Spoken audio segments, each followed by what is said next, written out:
Dans cette vidéo, comme promis, on revient sur les événements autour du crash actuel de la crypto et de la faillite de la plateforme FTX. Donc on a eu énormément de rebondissements, d'informations, de fake news durant les derniers jours. Et c'est devenu très difficile à suivre. Donc pour résumer la situation actuelle de manière claire, concise et pour que chacun puisse réagir en conséquence et au besoin revenir sur les informations de base, ce que je peux te dire à l'heure actuelle, c'est que en gros, c'est la merde.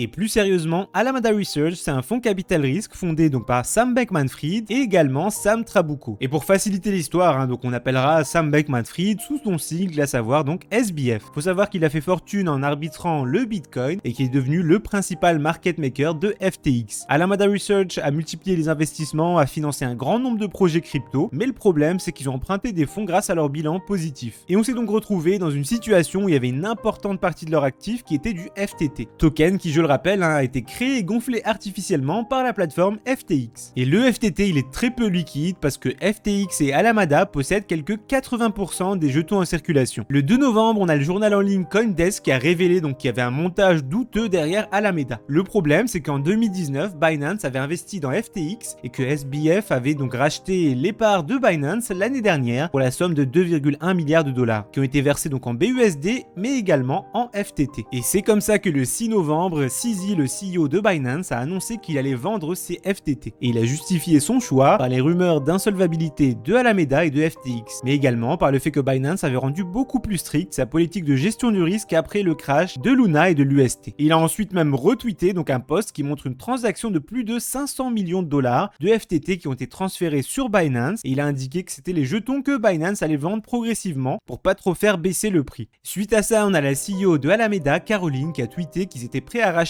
les jetons FTT de Binance au prix de 22 $ pour éviter justement une chute du prix. Malheureusement, silence radio de CZ et une grosse chute du prix du FTT a commencé. On a également eu les utilisateurs qui ont commencé à retirer massivement leurs fonds de la plateforme FTX. Après ça, SBF a tweeté qu'un concurrent propageait de fausses rumeurs en ciblant sans le nommer Binance et que tout allait bien et qu'ils étaient pas insolvables. Sauf que le problème, c'est que c'était faux parce que FTX au même moment essayait de lever quelques 5 milliards de dollars pour récolter des liquidités et permettre aux utilisateurs de retirer leurs fonds. Et malheureusement, ils n'ont pas réussi le lendemain, donc les retraits ont été bloqués sur la plateforme FTX. Autre fait intéressant, on a eu le BitDAO, donc le jeton décentralisé lié à la plateforme Bybit qui a baissé de 20%. Et donc la plateforme, elle a sommé FTX de prouver qu'ils avaient respecté leur accord de pas vendre les BitDAO en leur possession et que sinon, ils allaient eux-mêmes vendre leur FTT. Bon là, je t'apprends rien, mais tout ce food, il a fait crasher FTT très brutalement et ça a entraîné également une chute du Bitcoin sous les 20 000 $ ainsi que le reste du marché de la crypto. Et on sait maintenant que FTX a versé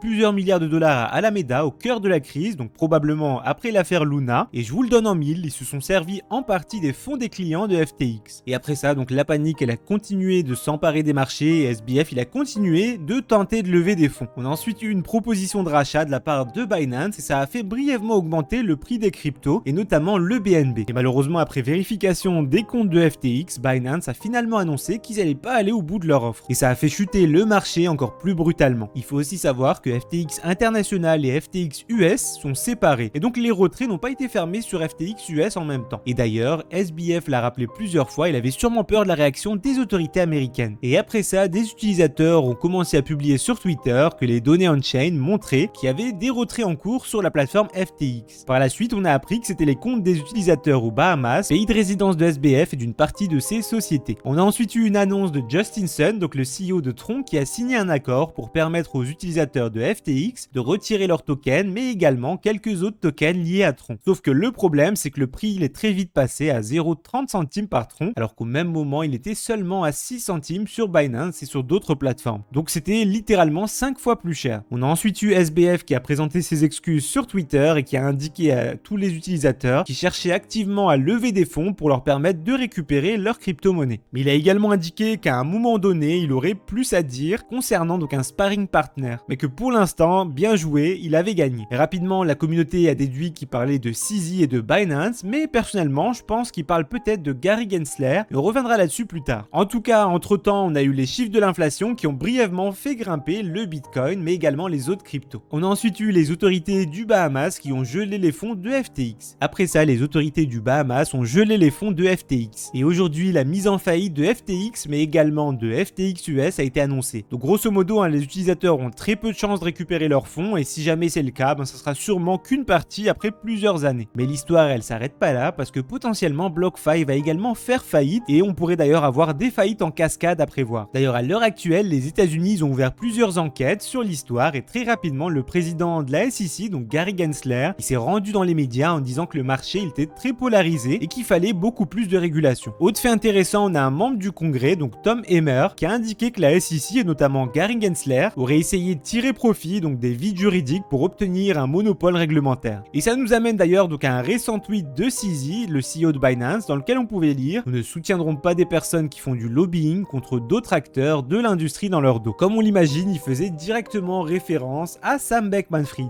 Maintenant, pour faire le point, on a plusieurs exchanges qui ont publié donc leurs preuves de réserve, dont Binance. Et si jamais FTX s'est servi des fonds des utilisateurs au lieu de les garder, donc avec une réserve 1 pour 1, ou au moins d'avoir donc une réserve plus liquide, on a sûrement malheureusement d'autres exchanges qui ont pu faire pareil. Personnellement, j'ai réussi à revendre mes FTT il y a quelques semaines, un peu par hasard, suite au drama lancé par les positions donc pro-régulation de SBF. Et pour ceux qui me suivent depuis quelques temps, vous savez déjà que je suis très attaché à la décentralisation, et même si je suis pas naïf et que je suis conscient qu'il y aura forcément à passer par la régulation pour une démocratisation plus importante, je trouve que c'est vraiment dégueulasse de prendre les devants pour accélérer la régulation à son profit, comme a pu tenter de le faire SBF. Pour moi, il faut autant laisser les choses se faire que de se lier les mains tout seul. Et puis comme disait Benjamin Franklin, un peuple qui est prêt à sacrifier un peu de sa liberté pour un peu de sécurité, au final il mérite ni l'une ni l'autre et finit même par perdre les deux. Mais bon, force est de constater que beaucoup sont prêts à offrir leur liberté sur un plateau. Dans tous les cas, il y a eu énormément de rumeurs et on va revenir sur certaines d'entre elles et après je vous dirai ce qu'il faut absolument faire dès la fin de cette vidéo. Donc parmi les rumeurs qu'il y a eu, on a eu celle du DPEG de l'USDT qui est brièvement descendu à 93 centimes sur Kraken. Tether a déclaré donc qu'ils n'étaient pas liés à FTX ou à Alameda et personnellement, franchement, je crois pas au DPEG vu que les États-Unis les ont forcés à avoir beaucoup plus de liquidités, mais vous verrez plus tard que dans le doute, j'ai quand même pris des mesures. C'est pas tout parce que concernant les stablecoins, on a aussi eu des rumeurs de DPEG concernant l'USDD, qui est, je le rappelle, le stablecoin algorithmique de Tron, et donc le même type de stablecoin que l'UST de Terra qui avait crashé il y a quelques mois. Et là encore, j'y crois pas trop parce que Justin Sun annonce avoir donc une réserve de 1 milliard de dollars pour 700 millions de dollars de market cap. Également, on a eu des rumeurs selon lesquelles donc les CEO de la plateforme Huobi auraient indiqué que CBF était à l'origine du crash de Terra. Rumeur à prendre encore une fois avec des pincettes. FTX et Alameda ont eux-mêmes souffert du crash de Terra, donc je vois pas trop l'intérêt de faire ça. Et pour la plus grosse rumeur, elle concerne CZ, donc le CEO de Binance. Donc selon certains, ils auraient publié sciemment le tweet de revendre des FTT pour pilonner leurs concurrents, qui, je le rappelle, fricotaient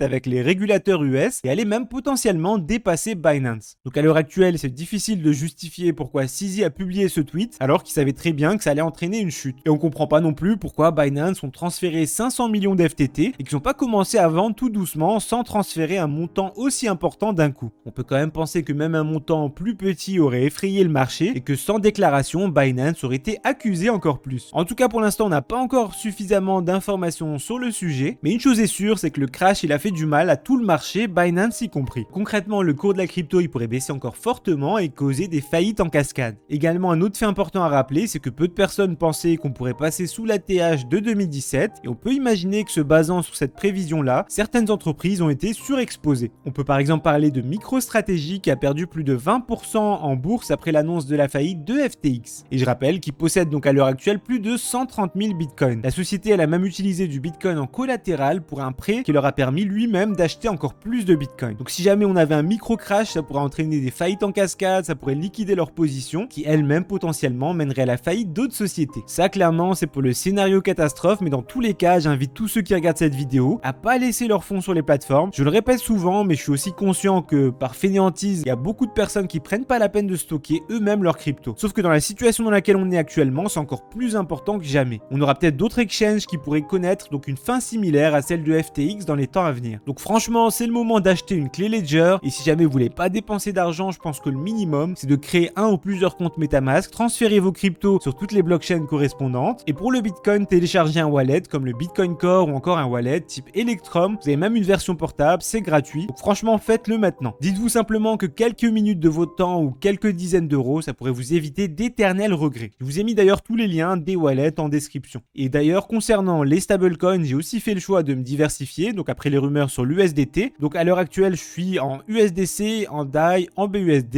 et quand même un peu en USDT. Côté marché, clairement, à l'heure actuelle, on peut descendre encore plus bas, voire même beaucoup plus bas. En fait, tout simplement, on vit une situation inédite et c'est pour ça que je vous ferai un update dans les prochains jours. Et d'ici là, les furieux, portez-vous bien.